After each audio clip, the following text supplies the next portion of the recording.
شكرا يا ربي شكرا هديت قلبي.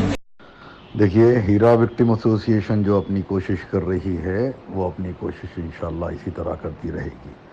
اگر کسی کو یہ لگتا ہے کہ ہیرا وکٹم ایسوسی ایشن کے ساتھ رہنے کی وجہ سے ان کو نقصان پہنچ رہا ہے اور اکیلے میں جا کے ملنے سے پیسہ مل رہا ہے، تو آپ لوگوں کو کھلی اجازت ہے کہ آپ لوگ جا کر اپنی کوشش اپنے طور پر کر سکتے ہیں.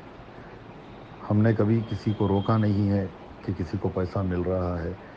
ہم تو یہ بھی بولتے ہیں کہ ایف آئی آر جس نے کیا ہے اگر اس کو پیسے دیے جا رہے ہیں تو وہ اپنا ایف آئی آر واپس لے سکتا ہے، کیونکہ ہیرا وکٹم ایسوسی ایشن ایک رجسٹرڈ ایسوسی ایشن ہے اور الحمدللہ ثم الحمدللہ بہت مضبوط ہے، اور ہر طرح کے حالات میں چاہے وہ اچھے ہوں برے ہوں، ہم ہمارے ساتھیوں کے ساتھ اور خود اپنے کے ساتھ ہم تمام چیزوں کا مقابلہ کر سکتے ہیں الحمدللہ. اگر کوئی اپنے طور پر کوشش کرنا چاہتا ہے وکٹم ایسوسی ایشن سے ہٹ کے، وہ بھی کوشش کر سکتا ہے.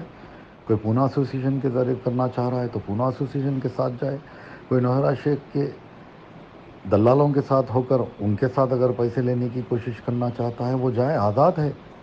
کیونکہ ہمارے پاس گروپ صرف اللہ کے لیے ہم یہ وکٹم ایسوسی ایشن کا قیام عمل میں لائے تاکہ انویسٹرز کے حق کو دلایا جائے اور ایسی پراپرٹیوں کو روکا جائے جو انلیگلی بیچی جا رہی تھی.